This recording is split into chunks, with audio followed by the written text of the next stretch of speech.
Hello everyone, and welcome to 5 Hour Impressions, where I give you my silly opinions of a game after 5 hours of gameplay. Or at least that's the normal game plan. For you see, this time we are going to be looking at Kingdom Hearts 2.8 Final Chapter Prologue, which besides being one of the most ridiculous names you will ever hear no matter how Tetsuya Nomura tries to justify it, it's also a game collection like 1.5 and 2.5 before it. With 3 titles here as well. 1 full game, a side demo-esque game, and a movie. Because of the odd format, I was a bit more generous with my self-provided rules and allowed myself 5 hours in each game instead of being the overall time. I'm going to start out by addressing people who are new to the series first. If you are wondering, can I start playing Kingdom Hearts here if I haven't played a game in the series before? The short answer is no. This series has some of the tightest game-to-game continuity you'll ever see. So if you want to understand everything, you need the extra context. Since you presumably already have a PS4 or a PS4 Pro, wait for the 1.5 plus 2.5 remix coming out in late March. Get up to speed with the games there, and then you can jump into 2.8. If you have a PS3, you don't even have to wait, since 1.5 and 2.5 are already available to buy individually. Although you should know that the PS4 version is getting some added improvements like 60 FPS, so if you are big into that sort of thing, hold off a couple months. You'll be fine. From this point on, you should know there will be spoilers. I will dance around them to the best of my ability, but some things just have to come to light. Don't worry though, if it never came out in trailers, I won't show it here unless it's early in the game. Now, as for the order of how you should play the games, I'd suggest something like this. This is the order I played them when I first got it. It's the order that I'll be reviewing them in. And without spoiling anything, very early in 0.2 there are connections to the end of X. Oh, right, it's Chi, right? Huh? And how's it said? Chi, a most ancient word. Oh boy, that'll get confusing. Some say Kai, but the meaning is the same. Kai it is! So in Kai back cover, there are scenes tying itself to 0.2.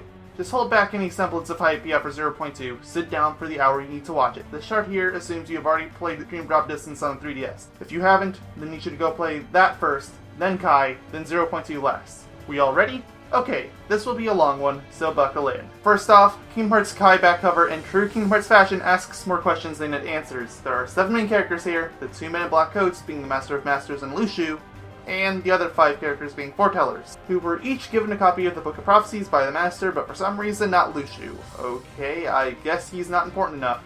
He only really shows up at the end anyway, so for all intents and purposes, he can be ignored.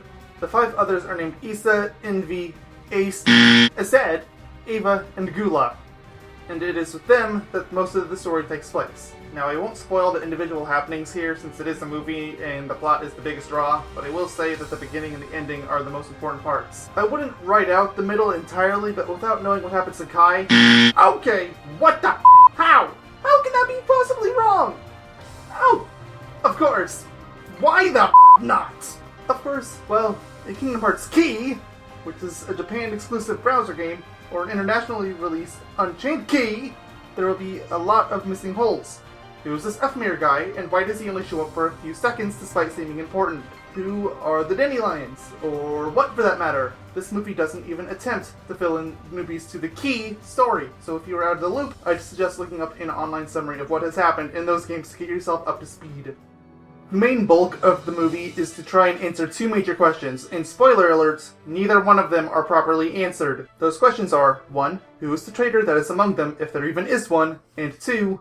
What is in the box that Lushu is seen carrying in the intro? Well, the box isn't given any concrete answers. There are a lot of people that have their suspects about the traitor, and personally, I have my own suspicions too, but for the sake of leaving it up to the viewer, I will leave that as an ambiguous question. In the last scene of the movie, we see Lushu and the Master of Masters together. Lushu is tasked with 2 things. Taking the box with him, without opening it of course, and finding and training an apprentice to pass down his Keyblade to. And seriously, the spoilers get kinda big here. This is your last chance to skip ahead. The eye in the Keyblade is shown to be the Master of Masters. The eye in this Keyblade is what allows him to see into the future and the Book of Prophecies. The Keyblade that, as we all know, has since found its way to Master Xehanort, meaning that he is not only a likely apprentice who has held the Keyblade before him, and before them, and so on, up until Lushu, but it also means that he is likely in possession of the Mystery Box. Also, in the English version, Master of Masters is voiced by Ray Chase, the guy who played Prince Noctis in Final Fantasy XV. They don't even sound alike, but damn, good job! Now for the part that got most people excited for this game.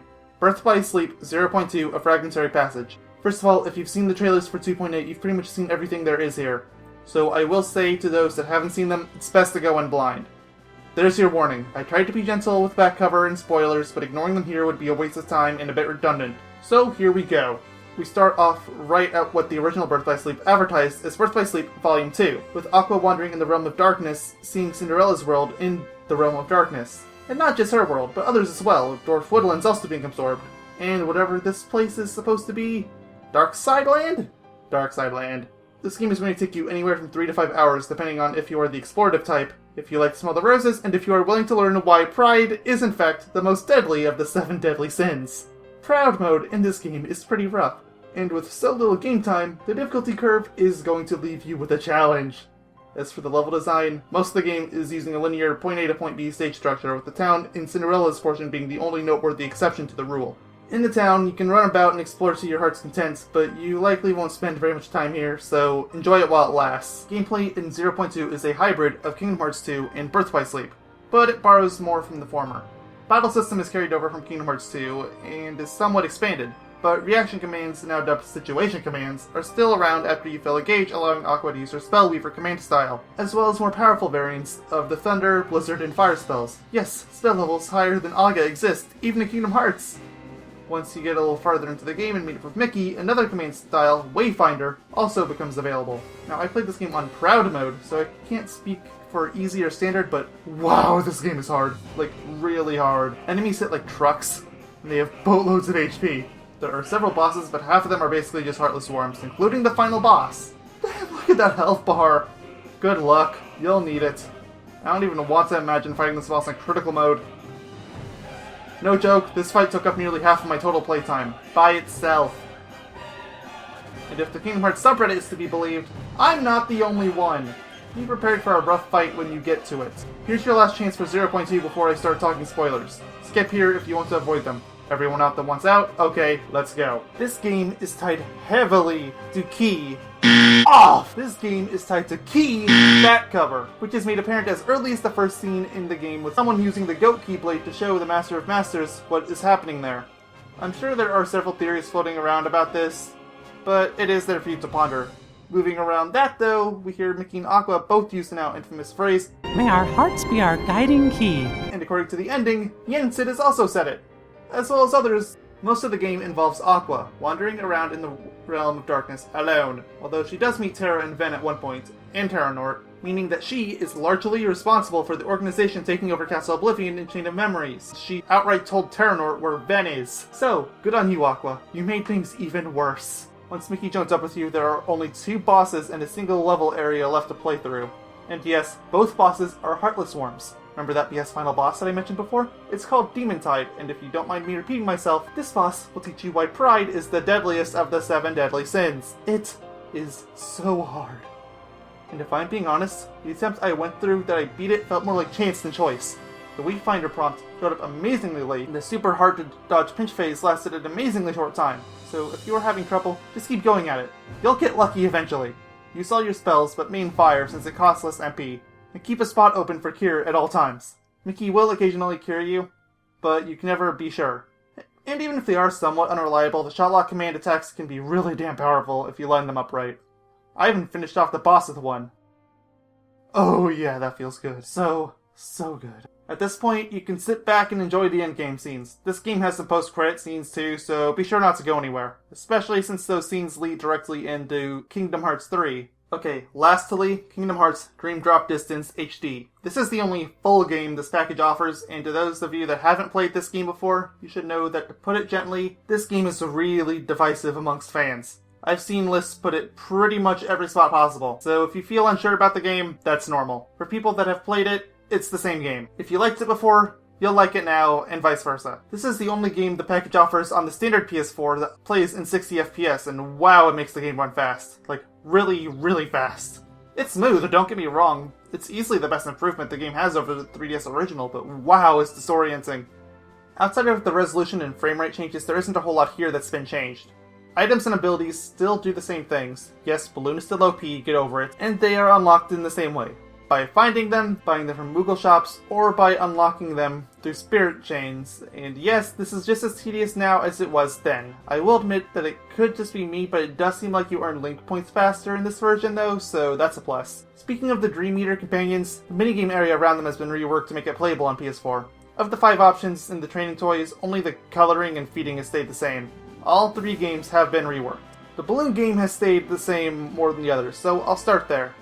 In this balloon game, you still tap balloons back, but there are way more of them, thanks in part to the extra computing power of the PS4. But also the controls have been reworked to use the touchpad instead of the stylus, and I'm just gonna say that it takes practice. Lots of practice. You can learn the proper positions for sure, but it took me a long time to figure them out. The water barrel has been turned into a pinball arena, with the 3 Dream Meters collecting objects floating around, and each Dream Meter is a water bubble, so that they function as pinballs. L1 and R1 control the flippers, while L2 and R2 allow you to push water out of currents and move the spirits across and get the objects floating around more easily, such as the floating objects and the treasure chest. Lastly is Treasure Hunter, which has returned into a runner-shooter type game, with 2 types of ammo, red candy and blue candy. Each Dream Meter will run by with a candy type over its head, and you need to shoot that Dream Meter with the correct candy to score. Personally, I had a really hard time with this one, but maybe with a bit of practice I could get it down. For some reason I have it in my head that L1 and R1 should be switched, so that's probably contributed to my failures too. I'm sorry for talking about Dream Meters for so long, but as I imagine most of you have already played this game on 3DS, there aren't really that many other differences here. Load times are faster. There's a few new Dream Meters added in, though I haven't seen any of them yet. The drop gauge is slowed down a bit, but you'll still want to keep some drop me knots with you just in case. I'll wrap up Dream Drop Distance with the reality shifts, since those also had a little tweak. So far, I've made it through the first 3 stages, and Slingshot behaves as it did before, just with the analog control instead of stylus, and Code Break works the same as before, just simplified to the code and pressing a single button. However, the Pathline reality shift is a bit different control-wise. Though it functions the same, it still carries you from one point to another, damaging enemies along the way, but instead of drawing a line, you just travel down that path instantly, and if there's a branching path, you choose which path to travel down with the left analog stick. Well everyone, that's it. Thanks for waiting a bit on this one, even if the length is about what it was before. Playing each of the games for 5 hours was a bit time-consuming. Not to mention the unfortunate release date for this made it very difficult for me to find time to script it out, record, and edit this video. Future 5-hour impression videos will be coming, and hopefully they won't take this long, but I'm taking a break on the series for a while. This has wiped me out pretty hard, especially so close to the Gravity Rush 2 video. If you can't figure it out from my impressions, I do like this game, but it is absolutely not beginner-friendly in any way, shape, or form. And if you didn't pre-order the game for the PS Steam or the pin, I'd suggest holding off on buying it because there's no way this game is worth $60. Honestly, $30 is pushing it, unless you are a caged diehard. Also, this is your formal PSA announcement. If you own World of Final Fantasy, remember that Sora is now a limited time DLC character for you to download, now up until the end of March. So if you have the game, go and jump on that chance now while you have it.